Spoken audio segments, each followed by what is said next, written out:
Selamat siang, Pak Niko. Ya, selamat siang Mas Indra. Semoga sehat selalu. Amin. Ya. Pasti ya, sehat Jadi berkelimpahan ya. Peneduh bagi semua orang. Ya, bermanfaat bagi banyak orang. Ya. Bagi banyak orang. Baik, Pak Niko. Proses penciptaan sesuatu yang ingin kita capai itu, Pak Niko, itu apakah kemudian harus diulang-ulang terus gitu? Karena ada perspektif yang mengatakan, ya udah, kalau kamu sudah nyipta ya setelah itu lepas saja, biarkan dia semesta bekerja gitu. Ya. Sementara saya dulu itu ketika saya ingat gitu, ya udah saya ulang-ulang terus gitu. Gimana tentang hal Makanya itu? sebenarnya kalau yang saya ajarkan tuh minimal 21 hari lah. 21 hari. Ya. Untuk menjadi habit. Ya. Untuk program memasukkan program itu. Okay. Nah kalau program itu sudah tertanam ya udah automatically. Makanya katakan apa? Jadi Tuhan tuh gini, lakukan bagianmu nak. Dan aku akan melakukan bagianku. Tugasmu kan memasukkan program, mencipta aja tugasmu. Iya. Caranya nggak usah kamu pikirkan. Maka lupakan tadi loh. Lupakan tuh nggak usah mikir caranya gitu loh. Oke. Lakukan bagianmu nak. Dan aku akan melakukan bagianku. Kan sesimpel itu sebenarnya. Dan seringkali banyak orang tuh mencipta, tapi memikirkan caranya. Nanti gimana caranya ya? Oh, yang dilupakan itu adalah Caranya. Cara penciptanya kan nggak mungkin lupa. Itu udah kita create kok. Caranya aja nggak usah dipikirkan. Karena caranya itu urusan semesta gitu loh, urusannya Tuhan. Bukan wilayah kita. Bukan wilayah kita, nggak akan mampu tak kita ini. Maka lakukan bagianmu dan Tuhan semesta akan melakukan bagiannya.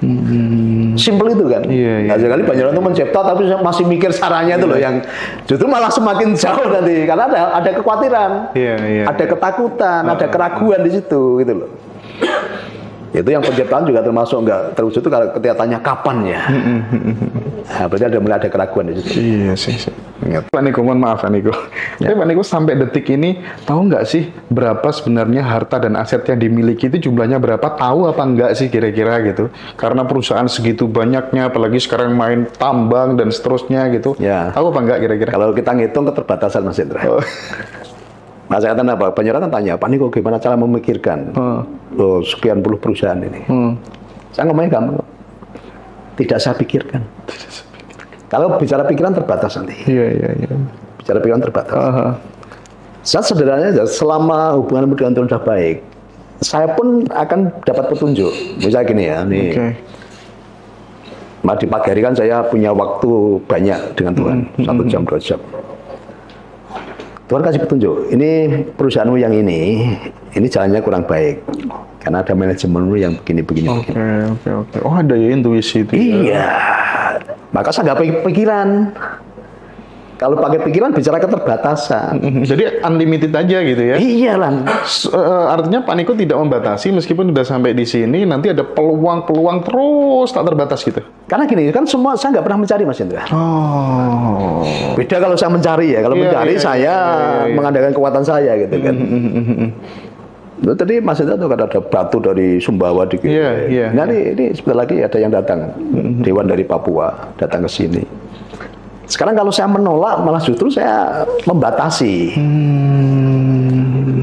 Kan semua yang datang ke situ kan dikirim gitu loh. Tapi kan itu terjadi karena ada trust, Pak. Nah, selama ini teman-teman yang mencipta dengan afirmasi, sugesti, itu terkadang dia lupa sama yang namanya bagaimana sih aku tuh membuat semua orang tuh percaya sama aku gitu.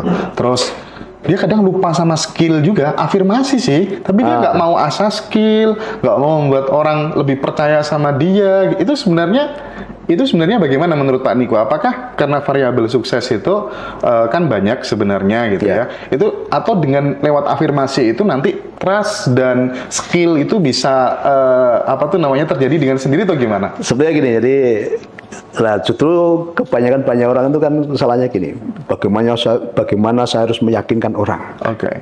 Bagaimana Anda harus meyakinkan orang lain kan? Itu nggak perlu Mas Indra. Satu nggak pernah meyakinkan orang. Gitu kan? Dulu pernah ada orang datang sini, Pak Niko, bagaimana cara Pak Niko meyakinkan saya bahwa uang saya nanti di Pak Niko aman? Jawaban saya sederhana kok. Anda mau yakin juga silahkan, nggak apa-apa.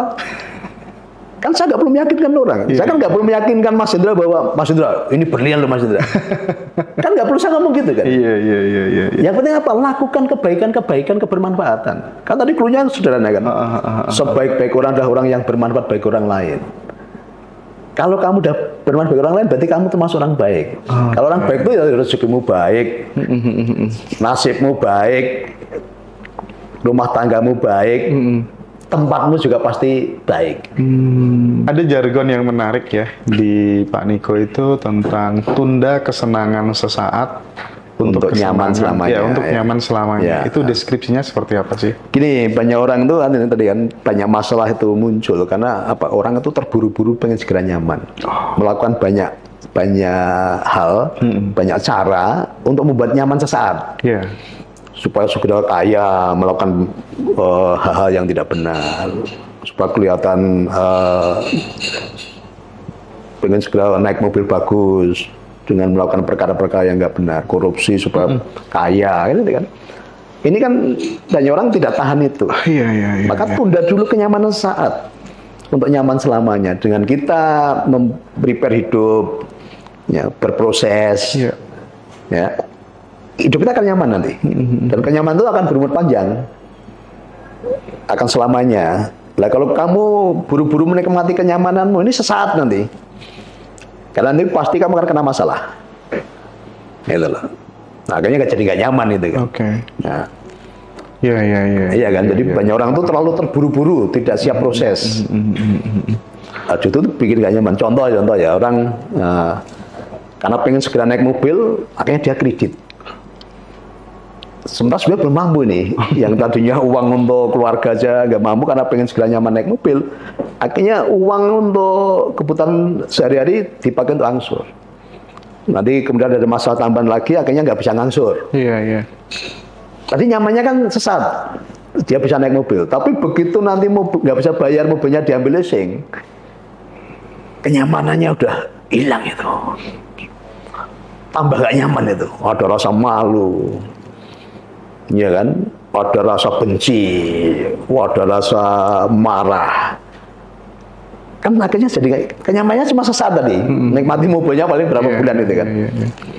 Tapi tidak nyamanannya banyak sekali. Termasuk ketika orang nggak punya rumah, kredit rumah, sementara kemampuan bayarnya belum ada.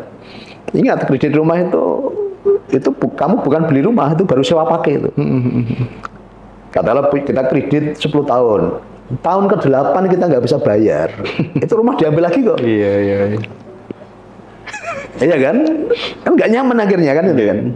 Nah, kecuali dengan tadi tunda kenyamanan, kamu lebih baik menyisihkan dulu, menabur dulu. Iya, menabur dulu. Menabur dulu, yang kamu tabur nanti udah ngumpul banyak, kamu udah bisa beli rumah cash. Iya. Nyaman gitu lah. Harus geser sih dari menabung ke menabur ya. Kita tahu dari case-nya Muhammadiyah sendiri yang ngambil uang 13-15 triliun di PSI itu kan. Oh iya sih. Jadi ternyata uang itu diputar, dikasih ke konglomerat untuk melakukan ekspansi bisnis. Iya, yang menikmati kan kelompok tertentu kan. Oke. Nah, di sini kan kita buat apa? Semua menikmati, semua anak bangsa berhak menikmati.